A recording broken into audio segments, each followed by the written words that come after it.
Dan is het nou tijd voor een extra inlaske Sinterklaasjournaal. Net zomaar een Sinterklaasjournaal, maar het Gouster Sinterklaasjournaal. Jongens en famkes, hier is Sinterklaas!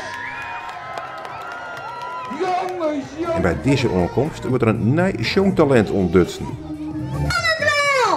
Ja? Iedereen kent hem wel! Iedereen kan het wel. Nog jongens in man. Sigrid komt de stoomboot uit Spanje weer aan. Hij brengt ons in Nicolaas, ik zie hem al staan. Hoe op zijn paardje, hij legt op en in. Hoe waren de weg van nou in en alweer. Zijn. Die doet in slijt lekker, wie zou dit te doen? Oh lieve Sint-Nicolaas, kom ook eens bij mij. En hij niet sneertjes ons huisje voorbij. En oors als orenheren liep het alles te verenigd het mat.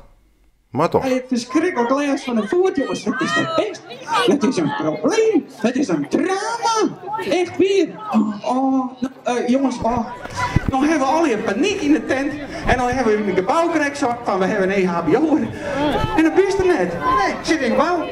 Ja, maar hier gebeurt het. Dan roepen we zwaar tuppie en dat is zo vol als we kennen. Kasper ook is hartstikke vol, dat weten we.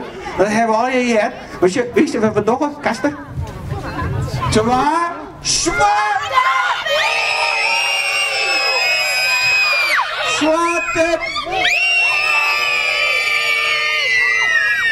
Ik weet het net, ik heb geen idee, maar ik zie nog steeds niks. Waar zijn die zwarte pieten nou? Ik hoop al dat ze komen. Ik wil net, Kasper, dat Er wordt medische hulp ingeroepen, maar dat helpt niet. Dus wordt deze ene Piet verdroegen op een brancard. Bouta, Sinterklaas, ik breng jou even naar de dikte. En dan kan je nog eventjes bij de bandjes langs rennen. En wat piepenuutjes uitdelen en zulke dingen meer. Ja, want de bandjes binnen nog voor jou zelf. Achter een raam aan de orenkant van de veert worden de oren Zwarte Pieten ontdutsen. En bij Sinterklaas verdwijnen ze bij alle benen en orders in uw gebouw, het Warpshuis.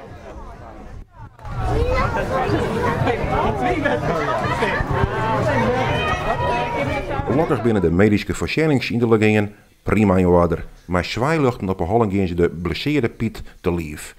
Ja, te lief, ze helpen hem. En dat helpt, tijd voor een feestje.